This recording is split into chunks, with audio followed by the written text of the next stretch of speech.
We look at studs and duds from 2024 mandatory minicamp for the Baltimore Ravens. We talk about that and so much more coming up next on this episode of Locked On Ravens.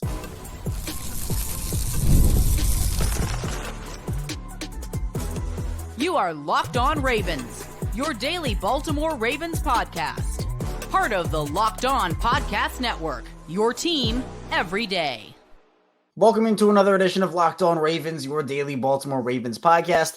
I am your host, Kevin Oestreicher, Ravens Wire, and we're here with you on the Locked On Podcast Network, your team every day. Thank you so much for being here, making Locked On Ravens your first listen each and every day and a part of your day in general. We're free and available on all podcasting platforms. That includes in video form on YouTube and audio form wherever you get your shows. Today's episode of Locked On Ravens is brought to you by FanDuel. Make every moment more. Right now, new customers get $200 in bonus bets with any winning $5 bet. That's $200 in bonus bets with any winning $5 bet.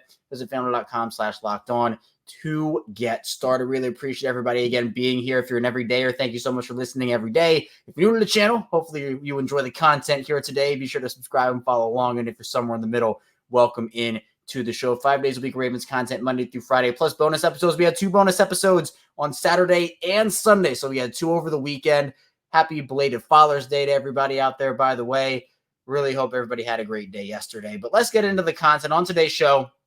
Talking about minicamp studs and duds. Who impressed on the offensive side of the ball, defensive side of the ball, who left things to be desired as well. So we have a lot to talk about today. Now, the way I think I'm going to do this is we are going to talk about offense in the first part of the show, stud-wise, defense in the second part of the show, stud-wise, and then we'll do duds in the final part of the show and kind of what to expect from the Ravens over this lull period before training camp actually begins, and it's going to be a little while before then. So let's start off again. First segment, offensive studs for the Ravens. Who impressed? I think you have to start with some of these receivers, Tylan Wallace being one of them. If you listen to some of the storylines I was looking out for the Ravens during minicamp, I wanted to see how that 6th wide receiver spot, those guys were going to end up performing. Who was competing for that spot? Well, Tylan Wallace, certainly one of them. Malik Cunningham, another one of those guys. You have some undrafted receivers who are looking to make names for themselves, like Isaiah Washington, and you have Dayton Wade, Kadir Ismail as well. Well, Tylan Wallace ended up putting on a show. And again, shout out to everybody who was out there, the media members, and, you know, by all accounts, for everybody who was out there, Wallace was somebody that made a name for himself, especially because he caught a touchdown from Lamar Jackson. He had multiple catches during 11-on-11s, which is big for him.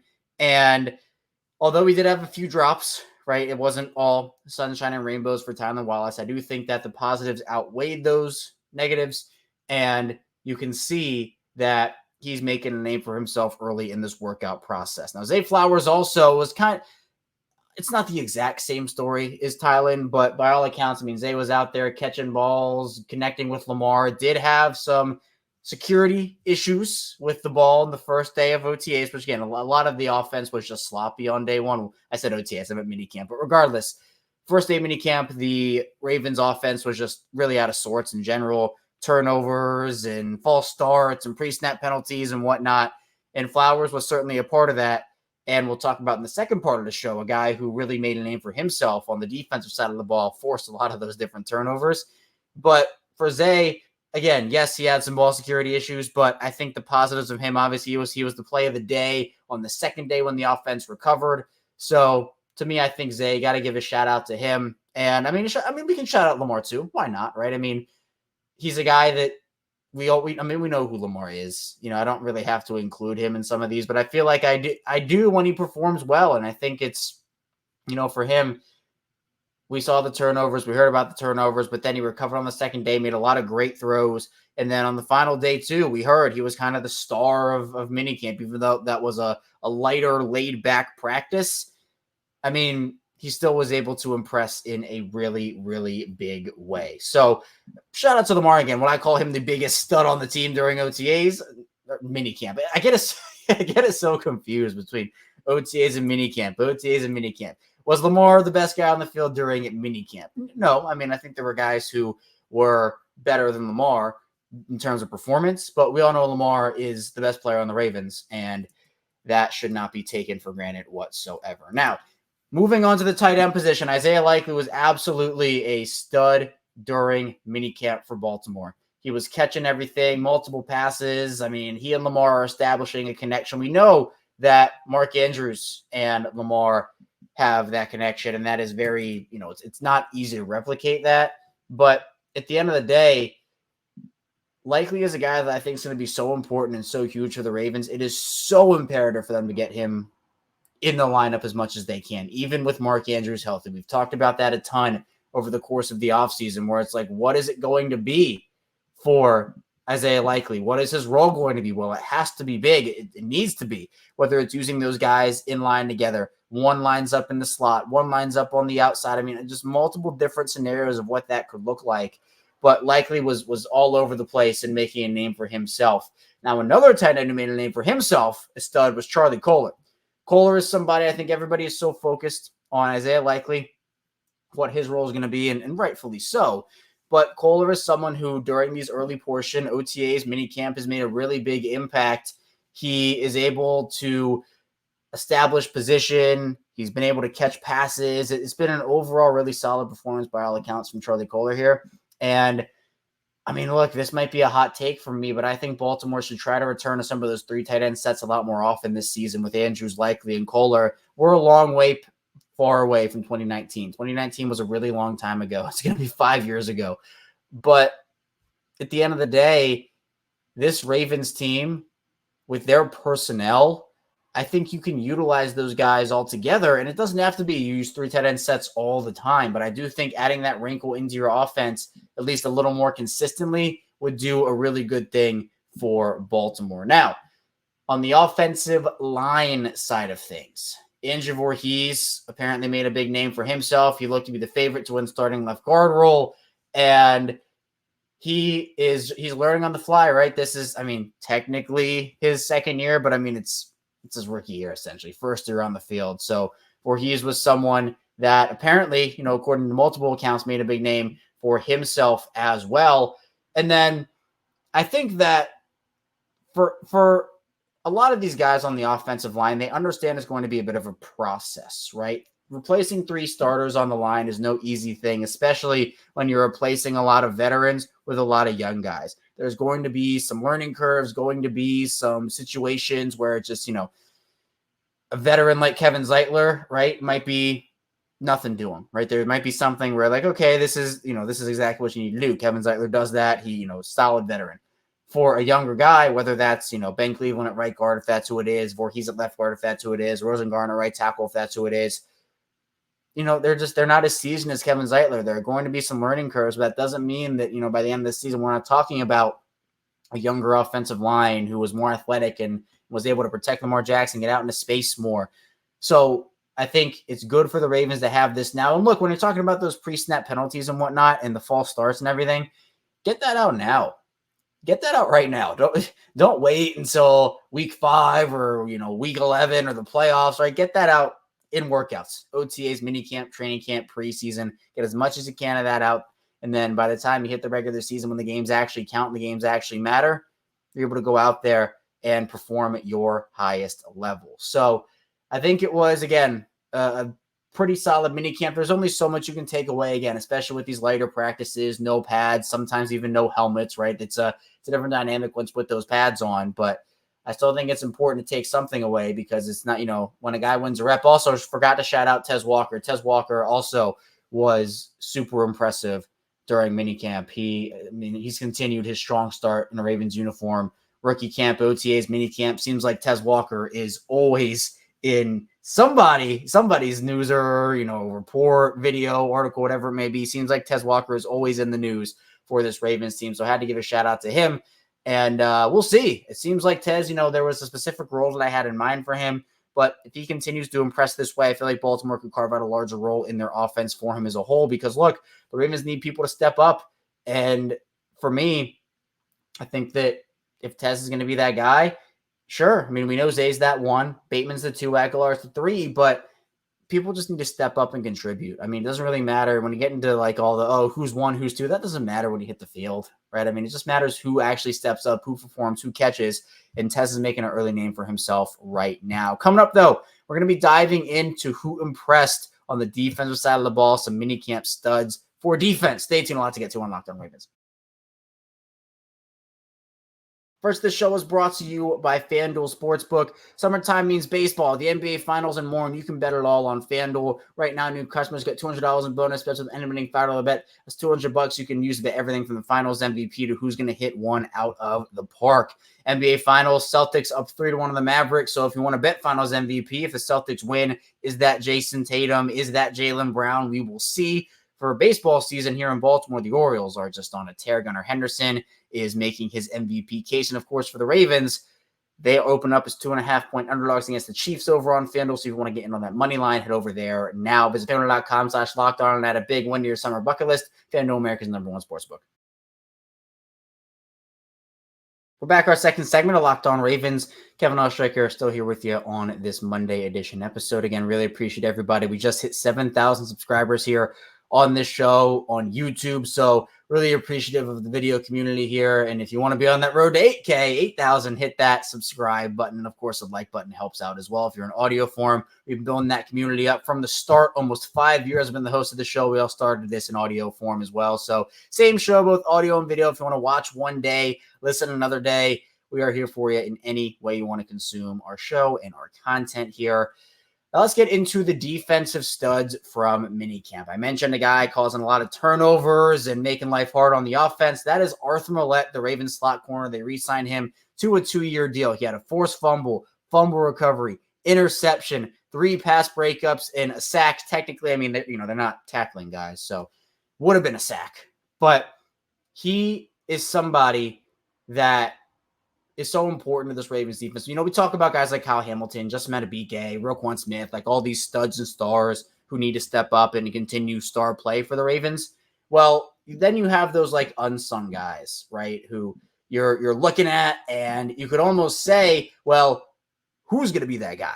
Who's going to be a guy to step up and make an impact? Arthur Millette certainly did that last season from the slot. There was a lot of uncertainty about whether he was going to be able to play up to the standard the Ravens needed him to there. Well, he had a strong year last year, and he is already continuing that into mandatory minicamp. So really glad to see Millette step up. The Ravens do have slot options. I mean, Pepe Williams is a guy who also, he's someone who was impressed so far early during workouts alongside Jalen Davis, but they could technically use Ardarius Washington, but I think they need another big year from Arthur Millette. He's someone that the Ravens clearly trust and did really well. And I think where the Ravens love utilizing these guys, Kyle Hamilton, obviously they can utilize him everywhere, blitz him off the edge, but Arthur Millette on those slot blitzes was just so lethal last season. Seemed like teams couldn't stop him when that happened. He took a great angle on the quarterback, didn't really whiff on those plays either. I think we've seen a lot of guys who come from the slot throughout the league kind of, take the angle, get to the quarterback, but then the quarterback somehow escapes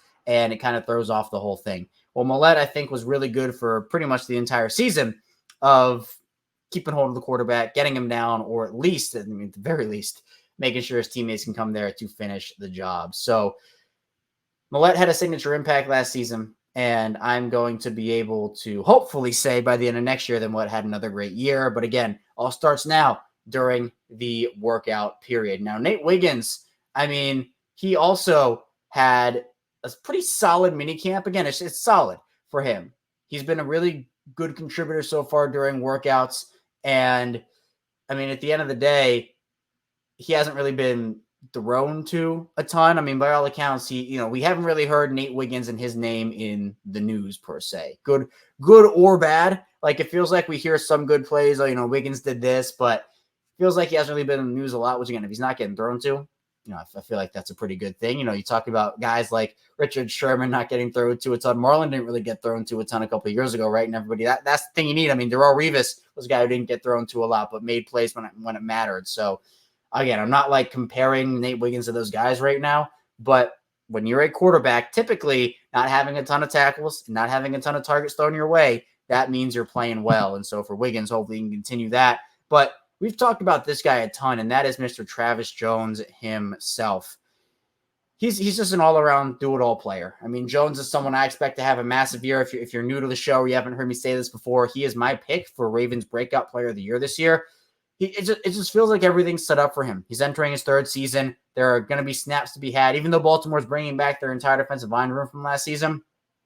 It just feels like his role is going to be amplified this year. He is a great run defender. He is incredible as an interior pass rusher. He showed that off during minicamp, clogged up running lanes, generated pressures. I mean, he is an everything player. He is a do-it-all guy. And you talk about X factors like a Millette. I think Travis Jones is also a major X factor for Baltimore this season, and he is already showing up to work, showing up to play. And that to me is a really, really positive sign for a defense that, again, I say this all the time. I think some people believe, and you look at pass rush stats, I think some of that for some people is, well, that's all in the outside linebackers. All in the edge guys. Pass rush is doing well, credit to the edge guys. Pass rush is not doing well, blame the edge guys. But to me, interior pass rush is such an underrated aspect. I mean, Justin Madubuike had 13 plus sacks last season. Like, imagine how this defense would have been if he was not able to generate that pressure from the interior. With him and Travis Jones and even Michael Pierce, who had a great season. Hopefully Broderick Washington can make more of an impact as well. And obviously Brent Urban's still there making an impact. It's my favorite room on this roster, favorite positional group on this roster. And I'm really excited to see how Travis Jones in particular ends up performing this year. Trenton Simpson also got rave reviews by multiple people throughout the course of minicamp. He was around the ball a ton. He made plays in the run game and coverage. And we heard a ton of praise. Roquan Smith absolutely went up on that podium after minicamp and praised the heck out of Trenton Simpson. This is going to be such a big thing for the Ravens this season. With Patrick Queen gone, as I've said before, they're not married to using two inside linebackers on the field. They could use more dime looks if they wanted to. They could use multiple defensive back packages if they wanted to. You don't have to have Smith and Simpson on the field at the same time. Now, why did they have Smith and Queen on the field at the same time? Because Queen got to the point where you couldn't take him off the field in most situations. Simpson is a younger player. Again, it's going to be his first full season, starting and having that responsibility, second year in the NFL. But for Trenton Simpson, it's the more you can do, the more snaps you're going to play. The Ravens could try to platoon Malik Harrison with him to start the season. We'll see if they decide to do anything like that. But Simpson is a player that if he is hitting next to Roquan Smith, if he is in coverage and doing well there next to Roquan, if he's doing all this stuff, it frees up so much of what Baltimore wants to do on this defense, especially if you can use Kyle Hamilton in the role you want to use him in, having him and Hamilton and Simpson being Swiss Army guys, because with Simpson and Harrison, both of those guys can also play out on the edge. So it allows Baltimore, if they want to get super funky and crazy with their personnel and kind of throw defenses off and whatnot, you can use these guys all over the field. And I think, again, as we kind of get into this era, and we have been in this era of positionless defense, we're going to see how the Ravens end up using some of these guys. And Simpson is one guy I really do want to keep an eye on here. So was a really success, again, defensive-wise too. I mean, we saw they dominated the offense on day one.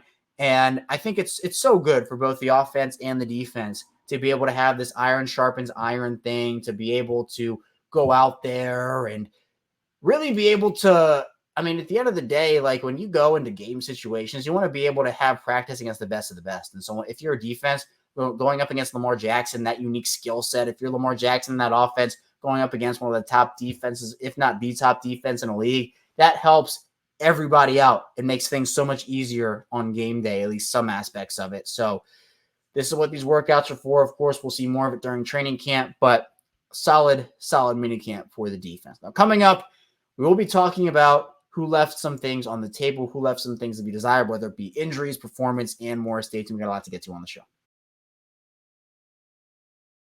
First, the show is brought to you by DK Law Group. When you need a law firm, do you want the legal runaround, or would you rather have a no-nonsense approach? Well, you get the latter with DK Law Group. DK Law Group is a Maryland-based law firm who is redefining the legal process with their modern approach. DK Law Group specializes in real estate law, estate planning, business law, and family law. They're tech-savvy, they treat clients like family, and they focus on keeping your legal solutions simple. DK Law Group is a woman-led firm with Diana Khan at the helm. Diana has been called an unparalleled legal expert by some. One of the things to quickly notice with DK Law Group is their transparent pricing. They believe clarity and cost no one left in limbo. DK Law Group knows that speed is key, by leveraging technology. DK Law Group streamlines the process to serve you better and faster. Contact DK Law Group today at dklawmd.com. Lock on listeners and call today to schedule a free 30-minute consultation when you mention the tagline Empowering Legacies.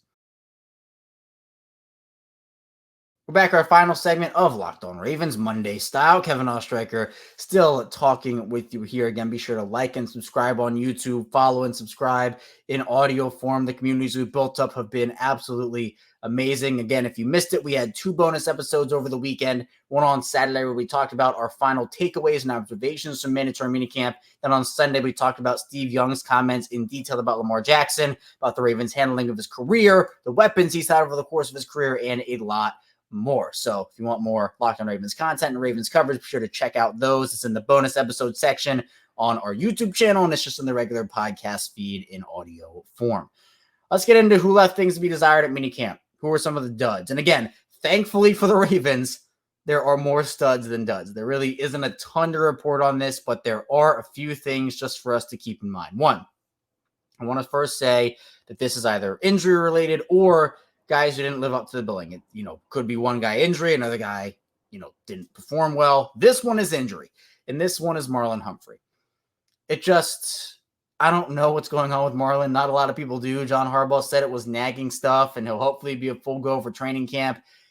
It feels so uncertain to me. Again, everything could be fine by training camp. We could be sitting here and, when training camp starts and we say, okay, look, Marlon's back. That's great. Nothing to worry about.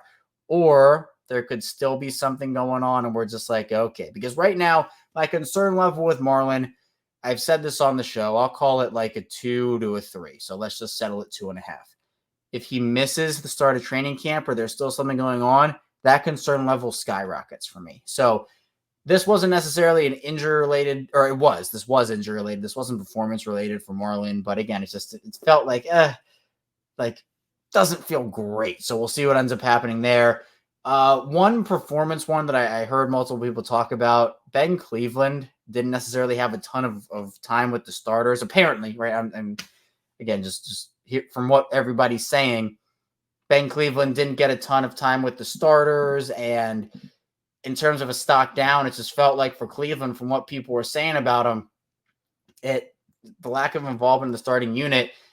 We talk about how he's the leader for the right guard position. Well, if he's not really practicing with the starters a ton, that doesn't really bode well. And again, we've kind of been through this dance before with Ben Cleveland where it's like, where's his conditioning at? I think there's been questions about motivation for him. And again, I'm not saying any of that's a problem right now, but if he's not working with the starting group, or at least not as much as people maybe thought he would, and that's what's going on. If we're in year 4 of Ben Cleveland, this is a contract year. This is a make or break year for him. If he doesn't start this year, I don't think doubt he comes back next year. Doubt he makes an impact this season if that's the case. So Ravens need someone to step up at that right guard spot. Is that a Josh Jones? Does Saleh step into that spot? I don't know what's going on there, but apparently Ben Cleveland is on the downturn right now. So hopefully he'll be able to get things going, but I guess not a great minicamp for Ben Cleveland. Another guy that I heard multiple people talk about, Malik Ham, is somebody that, not necessarily in terms of like performance stuff, but just not a lot of buzz about him. And when you talk about cornerbacks, that can be a good thing in terms of he's not getting thrown to a ton. But again, in minicamp, I'm not going to like absolutely come on here and bash a guy for not like doing a ton of minicamp or OTAs. When pads come on, when preseason happens, that's when we can take away full takeaways, right? I'm not going to do that for minicamp or OTAs. But again, it's like conversations where the outside linebacker room is already very crowded. I don't really see a spot for Cunningham. I do Malik Ham. It's crazy. So for Malik Ham, there we go. I don't see a spot for him even when he's healthy and even doing well. If Baltimore keeps 5 outside linebackers, it'll be Kyle Van Noy, David Ajabo, Odafe Owe, Adisa Isaac, Tavius Robinson. So maybe they keep 6, but they need guys elsewhere. So Ham has to come on really, really strong. And it would have been great if he could do that. And we heard his name a little bit more. But again, it's good for Baltimore that a lot of these duds, for example, like Kyle Hamilton in practice, is it fair to call him a dud? Like apparently, the loose body's removed from his elbow. I feel a lot better about that than I do Marlon's situation because we actually know what's going on. We know what happened. With Marlon, we didn't really get clarification, and that is what worries me in that situation. So I guess for me, that's it. David Ajabo, too, didn't really participate. So, can you call him a dud? I mean, I think, again, the only injury that I'll give out is Marlon, just because, and it's nothing of his own. Like, again, it's injuries. It's nothing of performance or anything like that. But seems like Humphrey and Cleveland, for different reasons, are the two duds of Ravens mandatory minicamp. But again, it's good news. It's great news when you have just a couple of duds. And there will be more of that during training camp as we kind of get into that. But what to expect now from the Ravens? I mean, I don't know if I'm really expecting a whole bunch. I know everybody's talking about, are they going to add anybody before training camp starts? What's their roster going to look like? I wouldn't really be shocked if it's pretty similar, if not completely the same in training camp. I know that there, everything is made about what Eric DeCosta did last season and him adding all these vets and saying, all right, we're going to bring in Arthur Millette, Jadeveon Clowney, Calvin Noy during the season, Ronald Darby, etc. Like all these vets coming in after the draft. But I don't think that's what Baltimore's going to do this offseason, for the rest of it at least, where they're going to rely on a bunch of second, third, fourth-year guys, rookies also, as I've talked about before. And it's just a different year. It's a different year. The Ravens have had these succession plans in place, whether it be for 1 year, a couple of years, whatever it may be. And now this is the year where it feels like they really want to see what they have in, for example, Rashad Bateman, who I think was both a stud and a dud, had some struggles in minicamp, but also had some really big successes. So Bateman and guys like Tavius Robinson, Trenton Simpson, these rookie cornerbacks, like we're seeing all these succession plans at once, essentially, even like with Roger Rosengarten and like Ben Cleveland, hopefully, Voorhees. Like it just feels like they've had so many options and their depth was so good last year. Now that depth is being pushed up rung on the ladder. And I'm going to be interested to see if the Ravens do decide to bring in, Jamal Adams, they bring in a vet wide receiver, another offensive lineman. Like, what are they going to do? But again, I would not be shocked if they just kind of let it ride out right now. Do I think they should add some safety depth? Yeah, absolutely. I think they should. But are they going to? I don't know. Your guess is as good as mine. So we'll see what happens with Baltimore mandatory minicamp officially over. And we will see if the Ravens make any moves over the next couple of weeks before training camp begins. So I have you here today, though. I'm Locked On Ravens. Thank you so much for tuning in. Be sure to subscribe, follow along video form and audio form.